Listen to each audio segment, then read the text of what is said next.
당신, 제사상에 왜 생선구이가 보이지 않아? 조상님께 성의가 너무 부족한 거 아니야?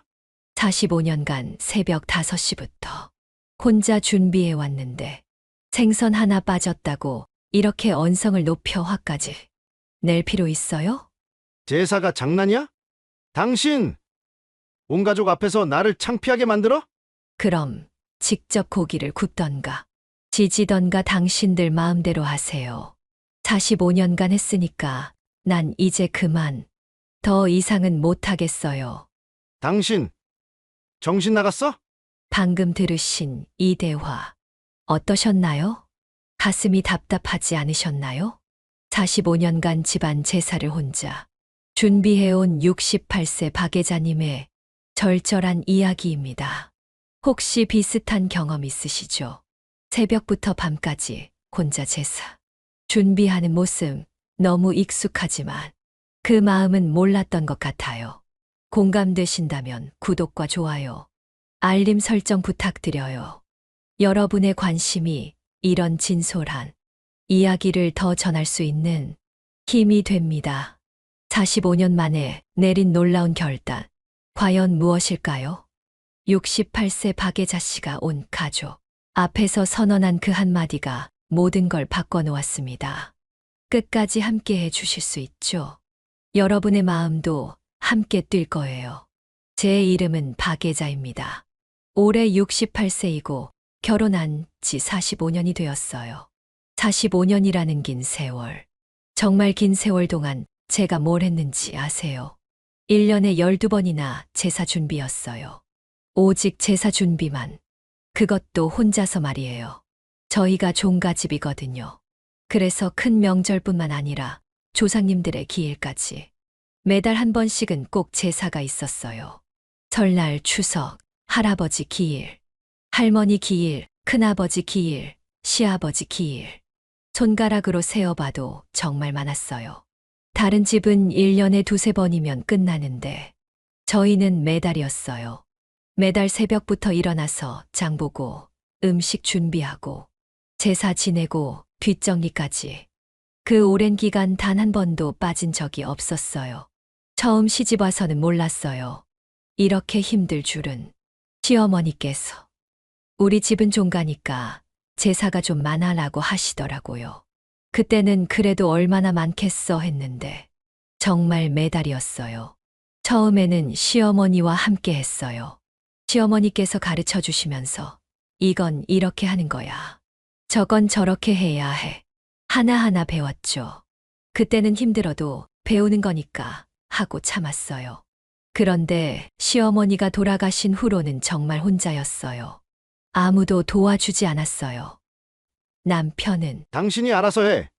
라고 했고 시동생들은 형수님이 잘하시니까. 라며 뒤로 빠졌어요. 제가 23세 시집 와서 지금까지 정말 오랜 시간이었어요.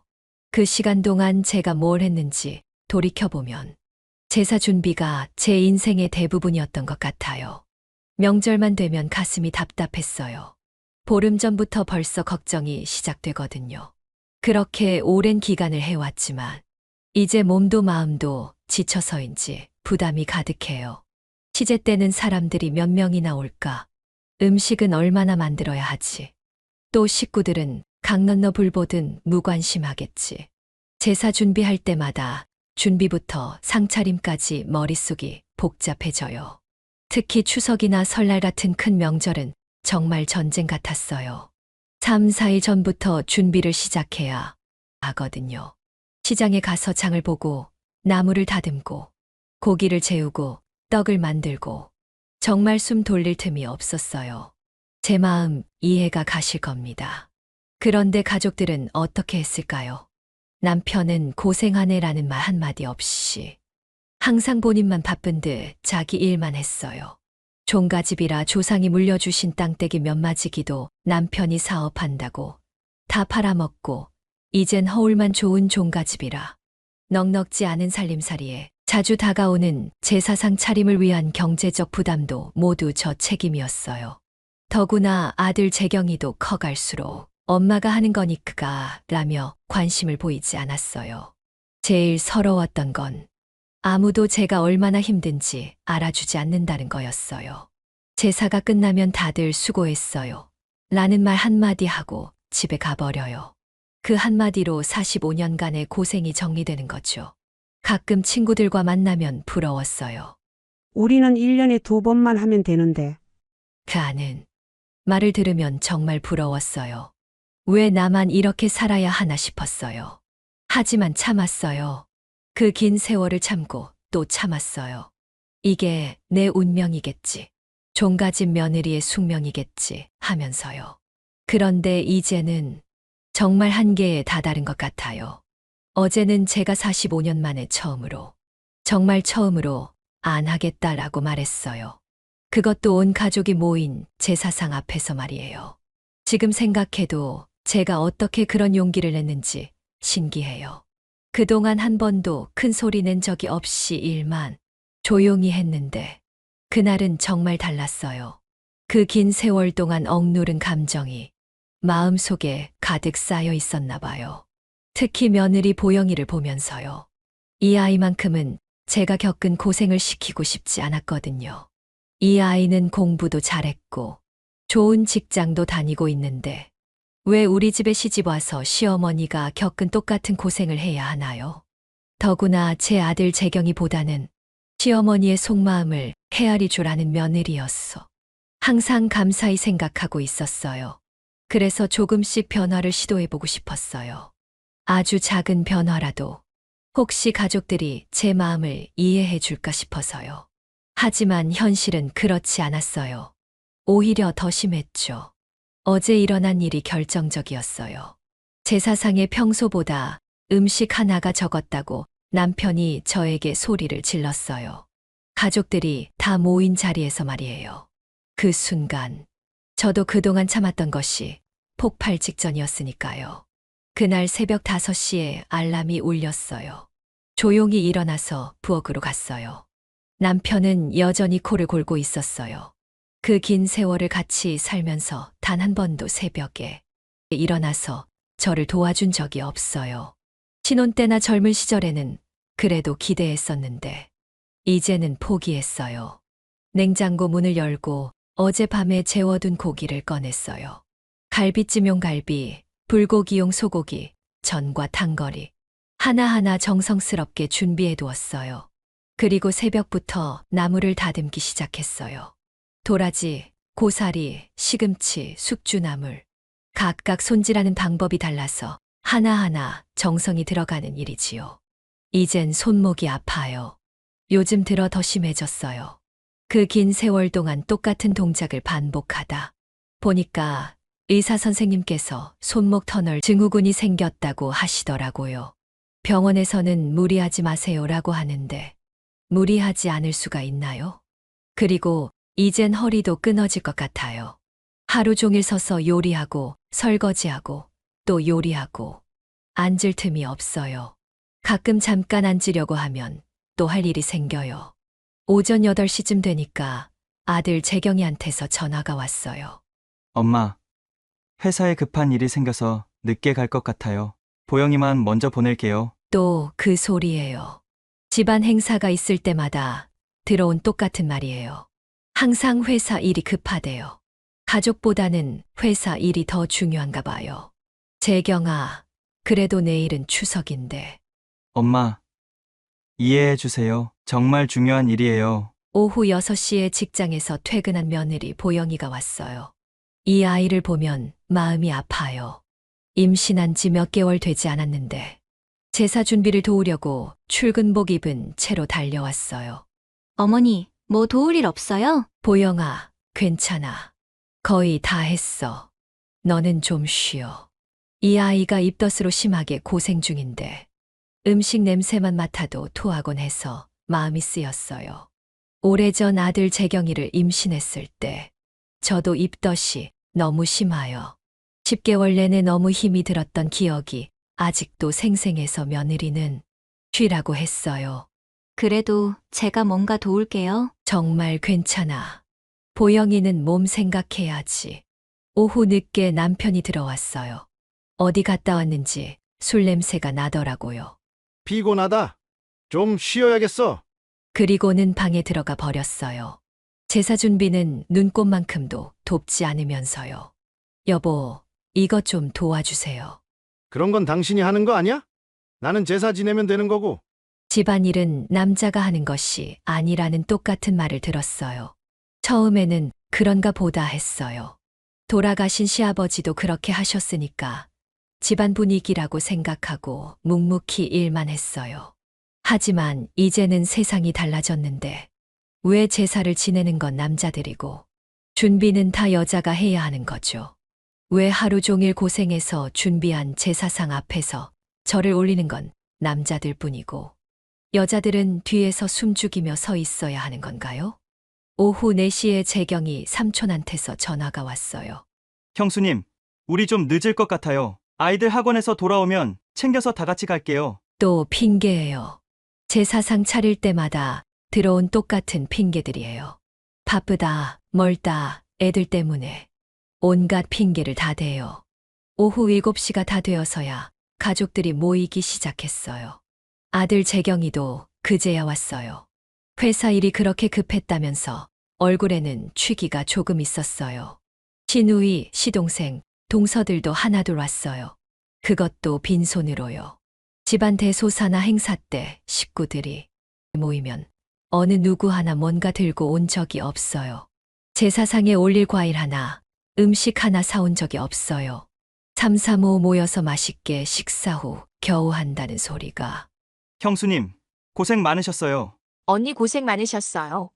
그 한마디면 끝이에요. 45년간 제가 쏟아부은 모든 노고가 그 한마디로 정리되는 거죠. 3, 4일 전부터 준비한 음식을 정성껏 그릇에 담아서 제사상을 차리기 위해 혼자서 이리 뛰고 저리 뛰고 하지만 제사 지내러 온 친척이나 가족들은 어정쩡 쳐다보거나 소파에 앉아 TV 보는 것이 제삿날의 풍경이 되었어요. 하지만 참았어요. 오랜 세월 꾸준히 해온 일이니까요. 그런데 그때였어요. 남편이 제사상을 보더니 갑자기 화를 내기 시작했어요. 당신, 제사상에 왜 생선구이가 보이지 않아? 조상님께 성의가 너무 부족한 거 아니야?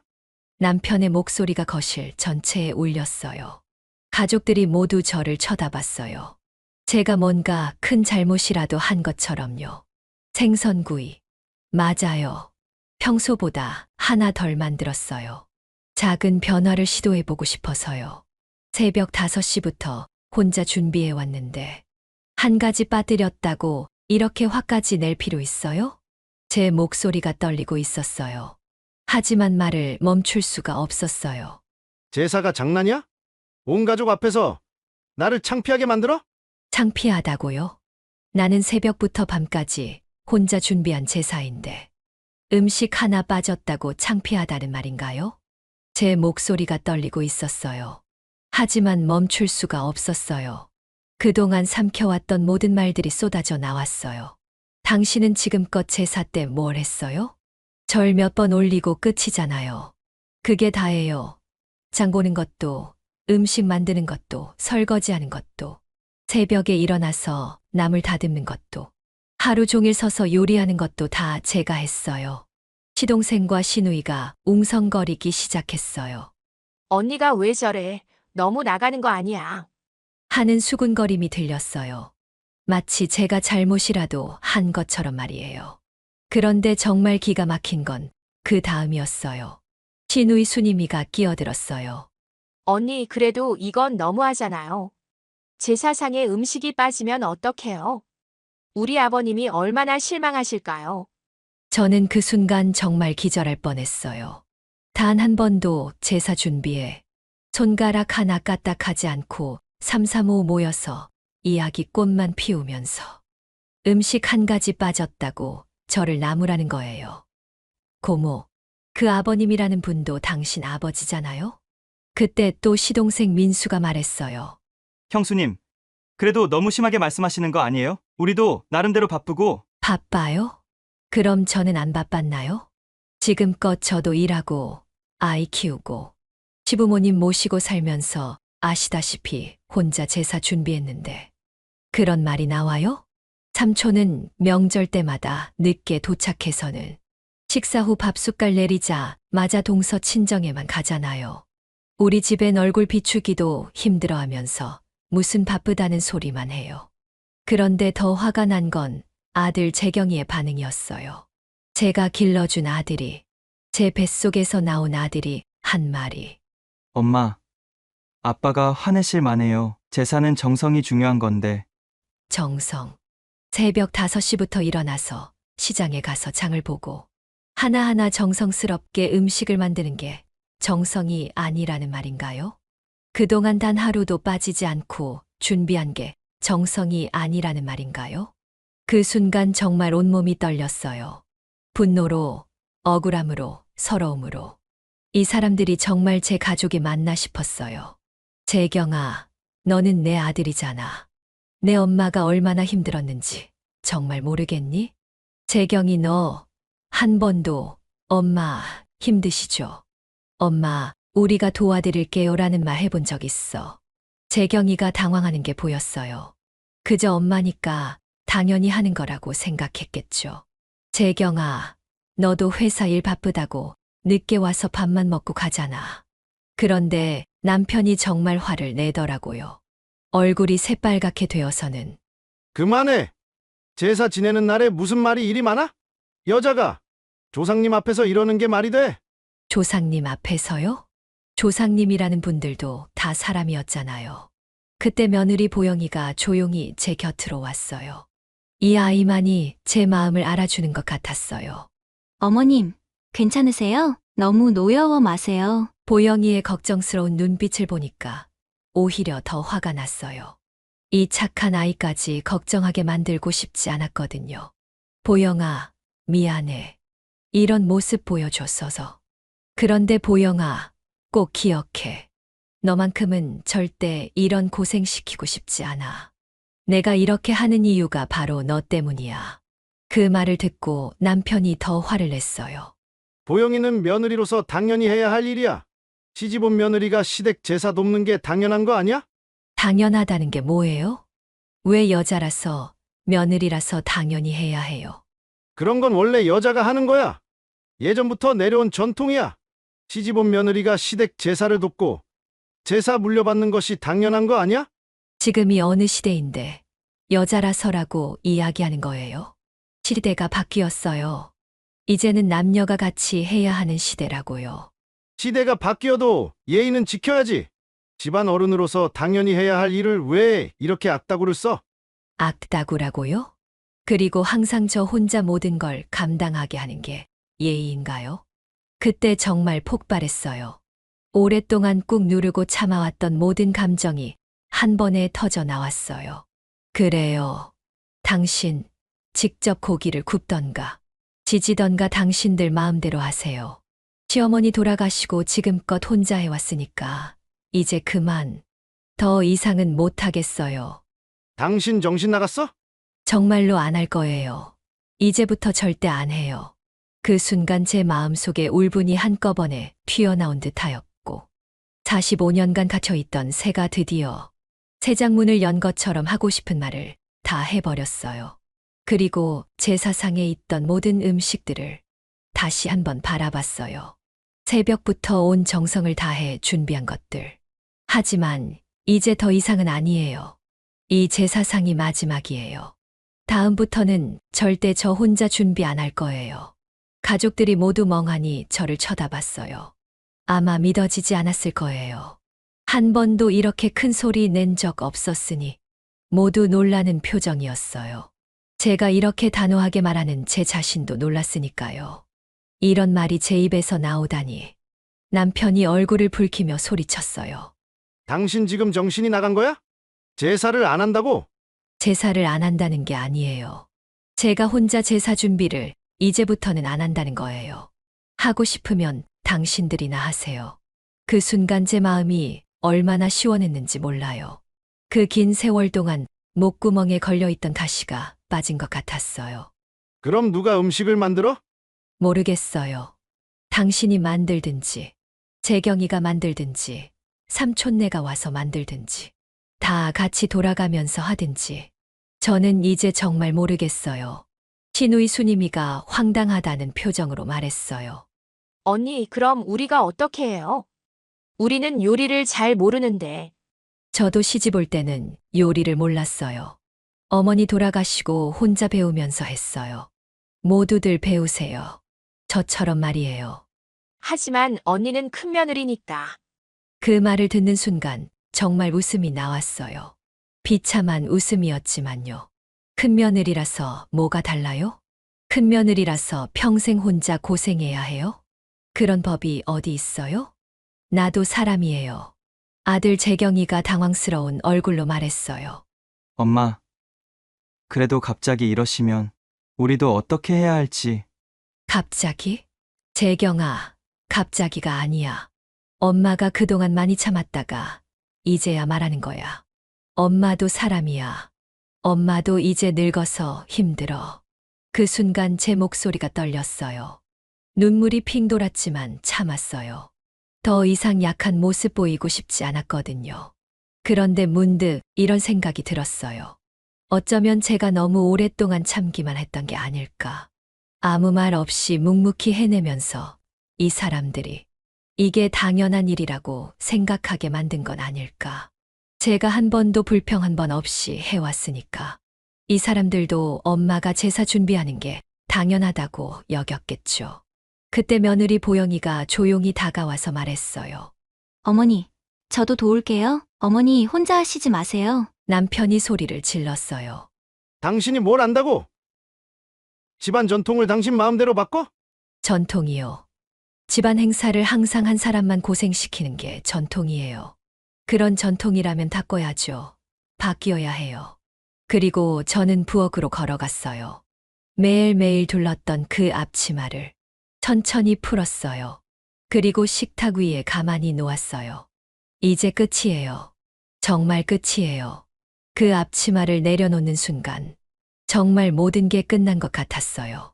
45년간의 고생이, 45년간의 참음이, 45년간의 서러움이 모든 게 그 앞치마와 함께 끝나는 것 같았어요. 가족들이 모두 조용해졌어요. 제가 이렇게 강하게 나온 적이 없었거든요. 다음 제사부터는 당신들이 알아서 하세요. 저는 그날 집에 없을 거예요. 친구들과 여행이라도 갈 거예요. 친구들과 여행, 집안일과 제사상 차림의 부담 때문에 그동안 못 갔던 여행을 이제야 말하고 있었어요. 저도 참 어리석게도 살았어요. 제가 이야기하면서도 서러움이 북받쳤어요. 가슴이 마구 쿵쾅거렸어요. 남편이 믿을 수 없다는 듯이 말했어요. 당신 지금 집을 나간다는 거야? 나간다는 게 아니에요. 저도 제 인생을 살겠다는 거예요. 내 나이 이제 68살이에요. 이제는 조금 편안해질 나이가 아닌가요? 남은 인생만큼은 제가 하고 싶은 대로 살 거예요. 그리고 저는 정말로 집을 나섰어요. 45년 만에 처음으로 제사날에 집을 나선 거였어요. 바깥 공기가 무더웠지만 저희 마음은 정말 시원했어요. 마치 추운 겨울에 꽁꽁 얼어붙었던 얼음이 녹듯이 제 마음이 드디어 녹아내리는 것 같았어요. 정말 오랜만에 느끼는 자유로움이었어요. 답답했던 가슴이 뚫린 것 같았고 숨을 깊이 들이마실 수 있었어요. 이런 기분이 이렇게 좋은 줄 몰랐어요. 제 발로, 제 의지로 걸어 나온다는 게 이렇게 떨리고 설레는 일인 줄 몰랐어요. 집 앞 공원 벤치에 앉아 있는데 며느리 보영이가 따라 나왔어요. 어머니, 괜찮으세요? 보영아, 미안해. 이런 모습을 보여줬어. 아니에요. 어머니가 오르세요. 그동안 정말 힘드셨을 텐데, 저도 이제서야 알았어요. 보영이의 따뜻한 말에 그동안 참았던 눈물이 쏟아졌어요. 그 긴 세월 동안 살아오면서 누구한테서도 이런 말을 들어본 적이 없었거든요. 보영아, 너만큼은 절대 나처럼 살지 마.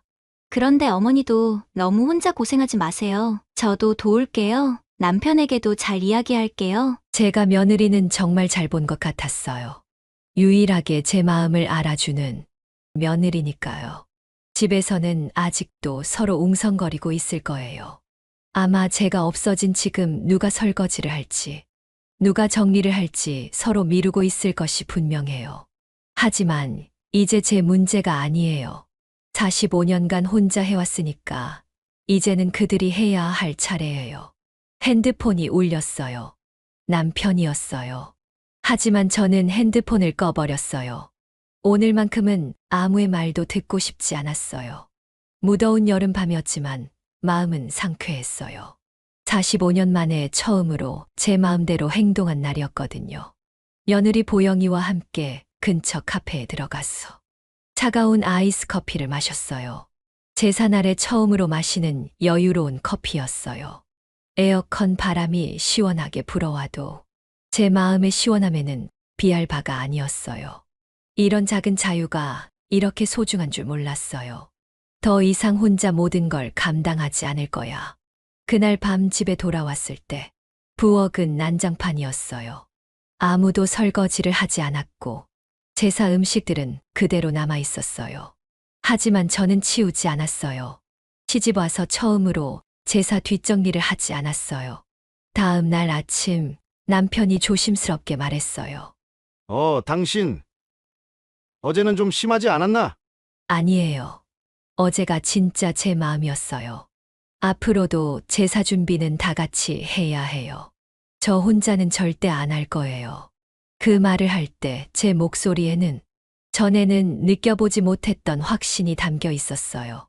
그 후 몇 개월이 지났어요. 처음에는 가족들이 어색해했지만 이제는 조금씩 바뀌고 있어요. 완전히 바뀌지는 않았지만 예전처럼 저 혼자 모든 걸 준비하지는 않아요. 남편은 여전히 투덜거리지만 가끔은 장보기 할 때 무거운 것을 들어주고 여기저기 따라다니기도 해요. 아직은 어색해하지만 처음에는 이걸 어떻게 들고 다니냐? 라고 투덜댔는데 차차 나아지고 있어요. 아들 재경이도 제사 전날에는 일찍 와서 이것저것 도우려고 애를 쓰고 도와줍니다. 처음에는 뭘 해야 할지 몰라 우왕좌왕했는데 이제는 나물 다듬기 정도는 할 수 있어요. 시누이는 글쎄요. 아직은 잘 모르겠어요. 하지만 예전처럼 당연하다는 말은 안 해요. 오히려 조심스럽게 언니, 뭔가 도울 일 없어요? 라고 물어보기도 해요. 무엇보다 며느리 보영이가 제가 겪었던 고생을 하지 않게 되었어요. 이 아이는 이제 제사 준비를 부담스러워하지 않아요. 무엇보다 며느리 보영이가 제가 겪었던 고생을 하지 않게 되었어요. 어머니 덕분에 저희 부담이 많이 줄었어요. 어머니께서 바꿔주신 거예요. 요즘 젊은 세대 며느리답지 않게 우리 집에 속 깊은 며느리가 들어와서 정말 다행이라고 생각되었어요. 지난 추석 때는 정말 달랐어요. 가족들이 모두 나서서 도와줬어요. 남편은 장보기 심부름도 하고 재경이는 나무를 다듬고 시누이와 동서들도 함께 각자 음식 하나씩은 만들어 왔어요. 저는 그 모습을 보면서 이래야 가족이지라는 생각이 들었어요. 제사는 한 사람이 하는 게 아니라 가족이 함께 하는 거라는 걸 처음으로 느끼는 듯 했어요. 68세에 처음으로 자기 목소리를 낸 저. 많이 늦었죠. 하지만 저는 후회하지 않아요. 이제라도 다 같이 함께하게 되었으니 요즘 저는 그전부터 배우고 싶었던 서예를 배우고 있어요. 집안일로 제사 준비로 늘 바빴던 손으로 이제는 아름다운 글씨를 쓰고 있어요. 지난주에는 친구들과 제주도 여행도 다녀왔어요.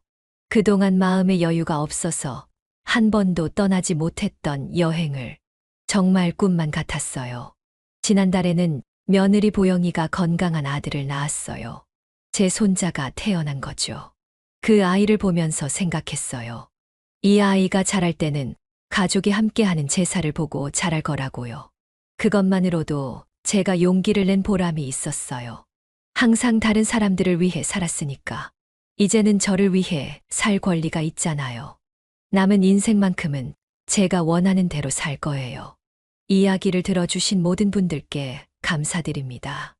혹시 비슷한 경험이 있으시거나 지금도 같은 상황에 계신 분들이 계시다면 댓글로 여러분의 이야기를 들려주세요. 혼자가 아니라는 것. 우리는 서로의 힘이 될 수 있다는 것을 알려주고 싶어요. 그리고 이 영상이 도움이 되셨다면 구독과 좋아요도 부탁드려요. 더 많은 분들이 용기를 낼 수 있도록 말이에요. 나이가 들었다고, 참아온 세월이 길다고 했어. 포기할 필요는 없어요. 언제든 새로운 시작을 할 수 있어요. 저는 늦었다고 생각되지만 우리 모두 자신의 목소리를 낼 권리가 있어요.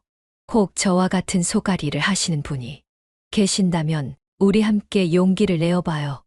여러분의 인생은 여러분이 주인공입니다. 긴 이야기 들어주셔서 정말 고맙습니다.